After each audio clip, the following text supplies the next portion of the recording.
Hello, I'm Doug Musio. This is City Talk. He was the quintessential Westerner, but his future was made in New York. He came to the city and stayed only 6 times and never for longer than a few days.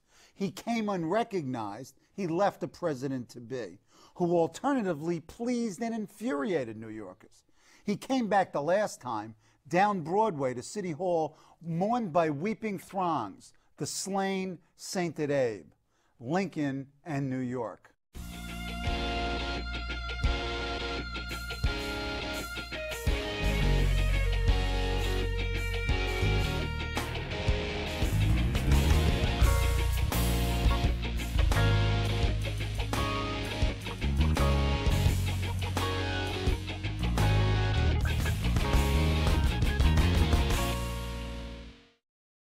Lincoln in New York is the subject of a fascinating and highly praised exhibit at the New York Historical Society, curated by my guest, noted Lincoln scholar Harold Holzer. The exhibit marvelously traces the evolution of Lincoln's relationship with the country's largest, wealthiest, and most electorally powerful state. Harold has also published a new Lincoln book, his 23rd, Lincoln, President-elect, Abraham Lincoln and the Great Secession Winter, 1860 to 1861, which has gotten very favorable reviews. Mr. Holzer's work has been honored with many awards, and he sits on a number of historical advisory boards. He currently serves as the co-chairman of the U.S. Abraham Lincoln Bicentennial Commission. Welcome, Harold. Thank you. I've read your stuff. Governor Cuomo constantly is talking about Lincoln and Harold Holzer. It's a pleasure to meet you. Nice to meet you. Congratulations on the exhibit. It's been called compellingly informative, marvelous, with an incisive catalog, and that is absolutely true. Now, it's at the New York Historical Society, which when I remember was in the doldrums, but due to Betsy Gottbaum and now Louise Mira, this is a fabulous, fabulous facility, and so's the exhibit. You know, what's amazing is that the the opening of the exhibit coincided with a complete redo of the entryway. Oh, so it's glass, it's bright, without any detraction of the architectural elements. So it's really beautiful. Yeah, it's work of art. The building itself is a work of art, and the exhibit is extraordinarily well done. It really is. Okay, let's do a little bio. How does, not an historian by profession, but a political guy, press secretary to Bella Abzug, Mario Cuomo, speechwriter for Abe Beam. Well, that was easy. Very short speech. No, nice. Very, very funny. You were public affairs director at WNET. Right. How do you become a Lincoln lunatic, if you will? Well, I was always a Lincoln lunatic. Always? From 5th grade in Queens, yeah. An assignment. Where did you go to school in Queens? Little Neck. It was called the Louis Pasteur Junior High School. Hey, come on, go ahead. We had the best milk in all of the 5 boroughs. Bad jokes. I'm doing the jokes. Oh, I'm sorry. All right, I'll feed you a straight line. Right, so I want the jokes, so you do the straight lines. Our teacher literally invited the class one day to pick names out of a hat and write brief compositions about the heroes, all men, as I recall, in those days, the 50s. And I picked Abraham Lincoln. And we had a junior high school level library. I went upstairs. I picked a book that looked viscerally interesting with a shiny black dust jacket. The Lincoln Nobody Knows by Richard Current, and I was hooked. But I started writing in the 70s when before I got into politics. I don't know what I was doing. I was working for government. But I was interested in the Lincoln image. That was my first subject. And for 10 years I did that. Yeah, I want to talk to you about that. Related to politics. Go ahead. Related to politics, because we're all addicted to television commercials and blogs and emails now in politics. Sure. So what was it like for Lincoln? How did he get his image across, specifically when there were proscriptions against campaigning in presidential elections? Right, and particularly for somebody who's a campaign operative and a government official, the notion of political communication and strategic communication, there's a real connection with what you did professionally. So what was the first book? The first book was called The Lincoln Image. Okay. Abraham Lincoln and the Popular Print, I think.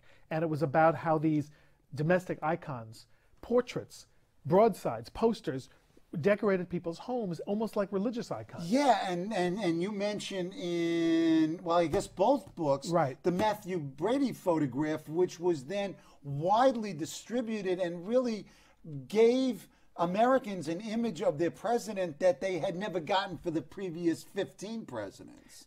Well, there's no question that Lincoln and technology just coincide Yeah. beautifully. The man and the hour met with the development of photographic technology, printmaking technology, the rise of illustrated newspapers. With Brady, it was interesting. All of Lincoln's previous photographs, 20-some photographs, had been taken by, rustic photographers in Illinois. Lincoln would walk in with his clothes all dusty or stained. The photographer would say, sit down. They'd tell a few jokes. He'd take a picture. Usually He's a character. He was, and he wasn't prepared for it. Because Right. usually he was ushered into the galleries by other people. Uh-huh. Sitting for a picture was a big deal in those days. You had to be arranged. Your neck had to be put into a metal brace to hold you still. It was a 40-second pose, and Lincoln's clothes weren't, brilliantly selected, or he didn't look in a mirror when he tied his tie. The pictures were, fortunately, you couldn't reproduce the pictures in those days, so they were keepsakes. Now he gets to New York, Right. which He has gets to New York in 1860. This is Go for the ahead. Cooper Union address, Right, I'm which sure we'll talk about, yes. But one of the things he does on a long walk up from City Hall all the way to Broadway and 10th Street, took a long walk with his hosts, and they say, here's Matthew Brady's photo gallery. This was all arranged. Brady knew he was coming because this guy was famous. He had appointments. Sure. He goes in, and Brady takes one look at him and says, I'm not doing one of those close-ups where you see every disfigurement of his face. I'm going to move the camera back. It's a classic photo. He's got a new suit that he's bought to come to New York. Hey, when you come to the big city, You got to come have on, a new you gotta have cost a new suit. $100 from Hinkle Brothers, the best tailor in Springfield, Illinois. $100? That's actually a lot of money. That is a lot of money. Yeah. It was only getting $250 for the speech, so he's spending half his honorarium on the suit. At the last minute, Brady says to him, Mr. Lincoln, would you tug up your collar? And Lincoln says to him, I see you want to shorten my neck. Right. And Brady says, that's it exactly. So he does. And when they take the picture, he looks like a dignified, imposing, gigantic man. And this is the picture that is reproduced all over the country. And this runs contrary to the image of him being a hick. Absolutely. As did the speech that day. As certainly does. But it was a as the perfect speech illustration. that day. Lincoln said Brady and the Cooper Union speech made me president. He gave them both credit because he didn't campaign for president. After coming to New York, once you make it in New York, you don't have to make it anywhere else. He went back to Illinois. Well, he went to New England for a brief speaking tour. Then he went back, never said another word publicly for the entire campaign, from March to November. Wow. Never went to the convention. Anyway, that was the style. Right. But this photograph, reproduced for medals and tokens and banners and textiles and flags and prints and cartoons, this Cooper Union photograph was the campaign. This in many ways. is a technological revolution, and in some senses transformative of American politics. Just as emails and blogs are. Okay, now. I was going to make. Okay, now let's go to the exhibit, Lincoln and New York. You mentioned the Cooper Union anti-slavery speech, and the other Holzer book that I have that I should have brought in was Lincoln at. Right. Now, you argue that speech made Lincoln, obviously there were intervening events, made Lincoln president. How so? Well, for two reasons. The Eastern Republic, this is going to sound very familiar. There was a senior senator from New York. This is why I'm asking Yeah, you. there was a senior senator from New York who was the overwhelming favorite to win the presidential nomination. Nobody thought some tall, skinny, big-eared Illinoisan had a shot. Uh-oh. Go ahead. Can't help it. Names. William H. Seward was the senior senator. Okay. He was the favorite. There were people in New York who didn't like Seward, and they thought an Easterner would never win because the candidate for the Republican Party had to get Illinois, Iowa, and The far Indiana. West at the time. And any person from the West would get New York, Massachusetts, but they had to get the others. Right. So they created this lecture series, originally at the Plymouth Church in Brooklyn. Right. Beecher's Stowe's. Henry Ward Beecher's Henry Ward church. Beecher's church. Lincoln thought, I'm going to be the last one to go. Mario Cuomo would have done that. He's very good at tactics about how to speak and when to speak. He was the Take last that, one. Mario. Oh, no, no, no, it's that's a compliment. good. That's a compliment. I'm sorry. He was the last one to go. They had to move it to Cooper Union, better venue for the press, Manhattan. Wow, perfect. And he proved that he wasn't a hick. He wasn't like the other guys they invited. Thomas Corwin, a Western senator from Ohio, who was famous for taking an article of clothing off about every 10 minutes. So he'd take his coat off, then he'd take his tie off, then he'd take his collar off, Hopefully he then he'd didn't take his talk vest. too long. No, he only did 45 minutes Oh, max. well, this is good, because that hour and 15 minutes could have been a disaster. Well, Lincoln was dignified. He didn't gesture. He stood in one spot. He did a legalistic speech. He did research on what the framers of the country would... In fact, I reread it for this interview. It's brilliant. Brilliant. It's a lawyer's brief. It's a brilliant. history lecture. And when he left that hall, Horace Greeley said, and he was pretty skeptical, no man ever made a greater impression on his first visit to New York. How did such a long speech grounded in legal argument energize the folks in the audience that at that time, but also a much larger mass audience out there? It's a very good question. The first part first. People who went to political rallies in those days, and people did, even in New York, which had theater and circuses and stuff like that, it was high entertainment. And when people went to a speech, they expected to get their money's worth. An hour and a half, 2 hours, you couldn't do less than that. After the Cooper Union speech, this is not well known, Lincoln was asked, the hosts were asked to make speeches. The police commissioner was asked to make a speech. These people didn't want to go home. They didn't rush for the parking lot. There was no parking lot, but they didn't rush. Okay, so that's why it was a hit, because this was it was like going to a Broadway play. And he was a noted actor at the time. In other words, he is known. Obviously, he's running for. He's known from the Lincoln-Douglas debates, right? But he's not been seen in New York, right? On as a politician, right? And they've never cast eyes on his face. And his candidacy is certainly not a sure thing. At this stage, not even close. Not even the way Obama was at the beginning. Not he's even a dark horse. Right? He's more like the congressman who always runs. I've forgotten his name. Oh, now. me too. Yeah. All right. That's so good. we know who we mean. We know who it is. Yeah.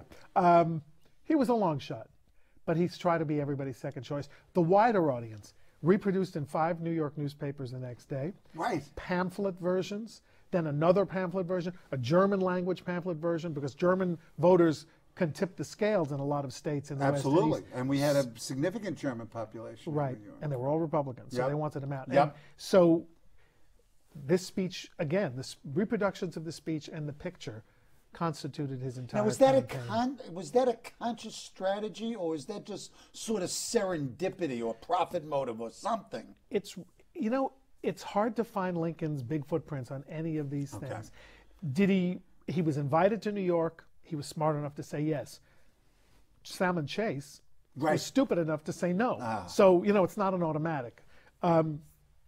He was smart enough to pose for Brady. Did he engineer the reproductions of the speech? No. Did he engineer the reproductions of his image? No. It's all commercially done to meet a market. Okay. In that speech, he makes the famous line of being might makes right. What did he mean then? No, right makes might. Might makes right. Right. Yes. I'm sorry. I went to... John Wilkes Booth, interestingly, said might makes right. I found that later. Oh, that's interesting. Okay, explain what he meant.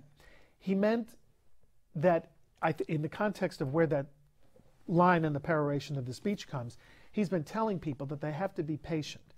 We can't overthrow the Constitution tomorrow and end slavery in the South. If we stop its expansion, we can kill it. Slowly but surely, we will erode the majority of slave owners in the Congress. We will get a 60, bulletproof majority, and we will do it, but it's going to take time.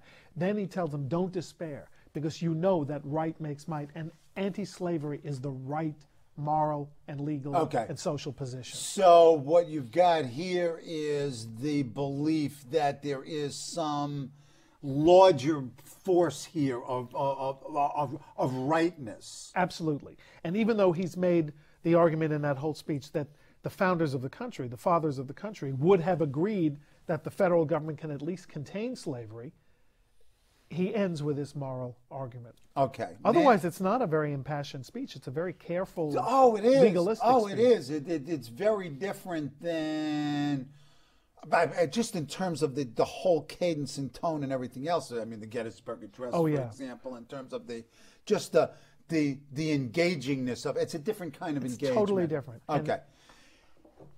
Now, New York State has and New York City has this ambivalent relationship toward Lincoln. When he first arrives, you know, he's relatively unknown, subject of controversy, and during, as you point out, and him in New York, is that there was a lot of opposition to Lincoln. There was a lot of opposition to the Union cause among elected officials, Mayor Fernando Wood. You had the Copperheads. You had, you know, New York City, you know, we threatened to secede and form a free state. Talk about New York City and New York State in 1860 as Lincoln arrives. This is what's extraordinary, and this is what we try to point out in this exhibition that I think is no one has ever really dealt with. Everybody says Lincoln came to Cooper Union and he won the hearts and minds of New York and became president. Well, that's not true. What he did is make a big impression and stimulate this commercial interest. The pictures, the newspaper reprints, the pamphlets. New York voters, forget it. Comes the election, he gets 30-something% of New York City votes. This is a Democratic town. And in those days, you know, not even Mike Bloomberg could have won the city.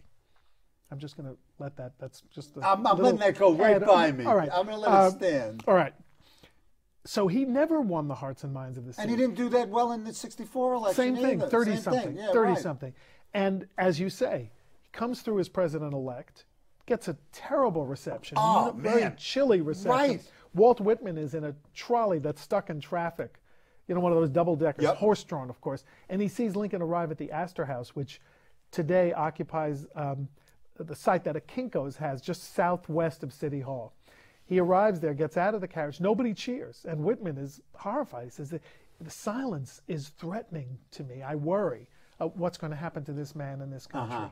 And the mayor, who we saw the next day at City Hall at a reception in the governor's room, which still exists, was plotting to take New York City out of the Union because New York City's trade was all export, import, and the cotton had to come through New York. Right, and also we financed a lot of the cotton growing and shipping. Absolutely, absolutely. So this was a tough town, and as you say, during the war, there was look, New York was the site, as we say later in the exhibit, of the most wonderful social movement, the Union League Club, raising black troops, the so-called colored regiments, charity like the Sanitary Commission, which was run by the fellow who, Frederick Law Olmsted, who designed Central Park. At the same time, it's the site of the biggest civil disturbance, except for the Civil War itself, the draft riot. Maiming and lynching of African Americans. Burning of the colored orphans asylum right next to where the public library is. Well, I mean, it was socioeconomic, it was racial. I mean, blacks were used as scabs on the docks. The Irish workers were afraid of them. You had all of that, and then you had the draft. I mean, originally it was really the draft riots. Absolutely, and it became a race riot. But Lincoln would not postpone the draft. He, you know, it was his big mistake. I mean, what was Lincoln? I'm actually doing a book now called Lincoln's Greatest Mistakes. I found this to be particularly interesting, Lincoln president-elect, because I was of the conventional wisdom that in, you know, the time between his election and, you know, his actual swearing in as president on March 4th, which is 3 long months, that Henry Adams's view that he really did nothing, that it was masterly inactivity. That's the phrase. And then he sort of stumbled his way through it. But you convincingly argue that he was masterfully putting together a lot of different things. Talk about what Lincoln was doing, and also this notion of revisionism in history and historical writing. Well, revisionism can be nutty or it can be useful. And if you could puncture a few, you know, balloon myths like Lincoln was a bad, you know, should have done more to save the Union. What he did is decide, he drew a line in the sand and said, I will not allow slavery to spread in this country, even if it means that states will secede. And make no mistake about it, if they secede, we will get them back because it's illegal. And if they try to take federal forts or post offices or arsenals, we will seize them. It's a tough thing to do, but he... And they went ahead and did it anyway. I mean, 7 But they states didn't win the battle, which they really thought they would win, to extend slavery all the way to the Pacific Ocean, into the Southwest. It would have made it perpetual. It would have created a slave majority forever. This is significant. And he wouldn't do it. Now, he didn't do anything publicly because, again, the culture, just as the culture meant no campaigning, the culture meant that presidents-elect were neither seen nor heard. So he does it all with wire pulling. He gets the right cabinet together. A few Southerners. Which is alone its own story. I mean, it's articulated here. The so-called team of rivals. Yeah, the so-called team of rivals, which you add more nuance and detail to that. Well, because there wasn't as much, it wasn't unusual to go to your chief rival for Secretary of State in those days. Right. I always say that President Obama deserves more credit for doing a team of rivals because Lincoln never engaged Seward in a debate. They never attacked each other. Right, they never campaigned against each other. That's true. Unlike Hillary. You didn't have that personal contact and perhaps personal animus. Okay, go ahead. So he assembles a cabinet. He fills 1,500 federal jobs with loyal Republicans, which is a big part of taking the government. Yep. He withstands a House initiative, a Senate initiative, and a convention of old veteran politicians, all of whom convene in Washington, converge in Washington, and advance compromise plans to save the country by extending slavery and by gagging Congress from ever discussing it again, back to the gag rule. And he just refused. Serpentine gets around them, meets them, confronts them, yells at them, ignores them. Right. So it was He's pretty brilliant. Master. Talking about, I don't know what the proper image is. It's tightrope walking, tip-throwing through a minefield, because wherever he steps, it's a mixed metaphor, but it's all of the above, and a puppet master at the same time. Unbelievable. And also he writes this first inaugural address, which is part of the great documents of the American political regime. Writes it and begins showing it to people. Actually, he gets all of his anger out. It's a really good thing for politicians who write their own speeches. As we both know that Governor Cuomo does that. Write the first draft out when you're really hot, and then start toning it down. That's what he did. I love it. That's my He wrote approach. a very hot. His original ending for the first inaugural was, "It's your choice, South. Shall it be peace or a sword?" And that was the goodbye. It was Seward who said, "Change it to something mushy. The better angels of our nature." Right. Although Seward phrased it badly. Lincoln showed he's not only a great writer, he's a great editor, and everybody wants one of those. He rewrote it, so it came out to be the better angels of our nature. Seward suggested, "Why don't you talk about the better angels of the nation?"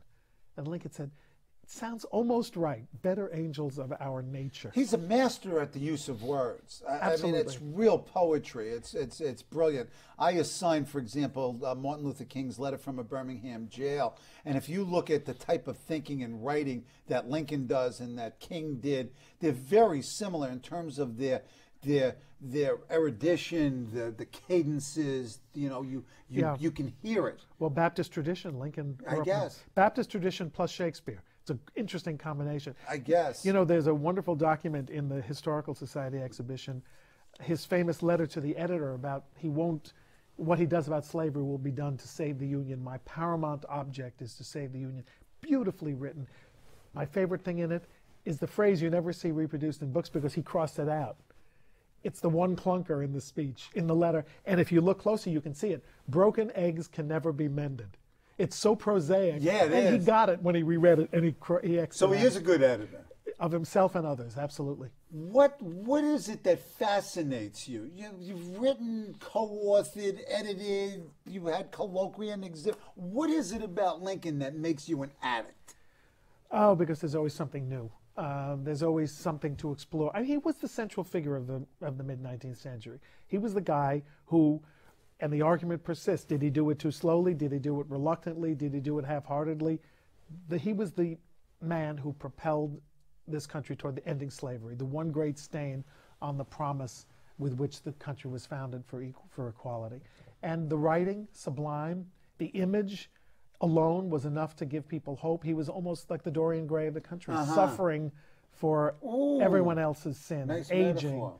I think it's mixed, but you get the idea. No, it's reversed. He ages, the picture ages, so that the country can live. Oh, I like it. I want to see that in writing.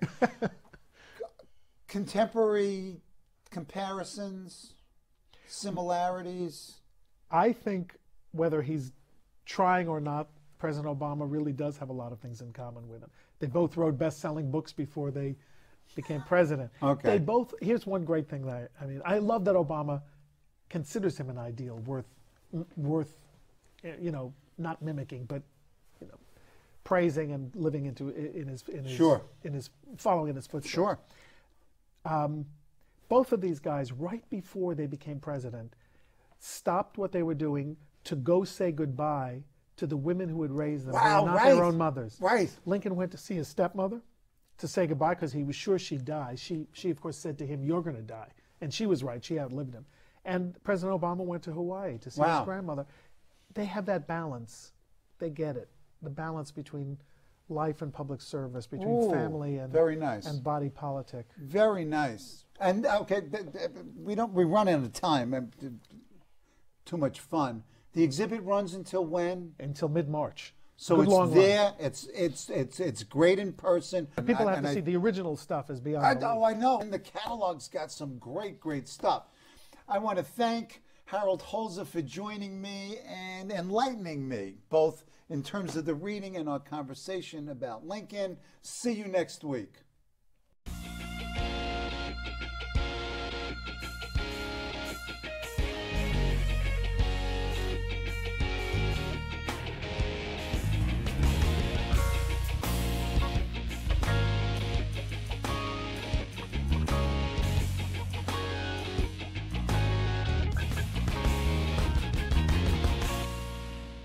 Hello, I'm Doug Musio. Let us know what you think about this show. You can reach us at CUNY.TV. When you get there, click on the bar that says Contact Us and send your email. Whatever it is. Thanks, no thanks, obnoxious, do it. Send it.